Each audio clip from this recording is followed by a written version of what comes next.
এই মুহূর্তে অবরুদ্ধ নগরী গাজা বিশ্বের সবচেয়ে বড় উন্মুক্ত কারাগার। চারিদিক থেকে বজ্রকঠিন বেড়াজালে গাজা নগরীকে আটকে দিয়েছে শত্রু দেশ ইসরায়েল।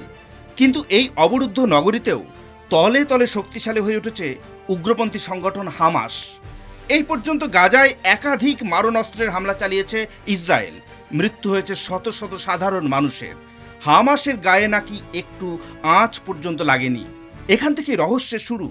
তাহলে কোথায় থাকে এই হামাসরা? কিভাবে এত শক্তি বাড়াচ্ছে তারা? অস্ত্রশস্ত্রে শক্তিধর রাষ্ট্র ইসরায়েলের নাজেহাল অবস্থা করে দিচ্ছে এই একটা সংগঠন। বিশেষজ্ঞদের মতে গাজার নিচে অন্য জগৎ আছে হামাসের। শত শত কিলোমিটার সুড়ঙ্গ রয়েছে তাদের।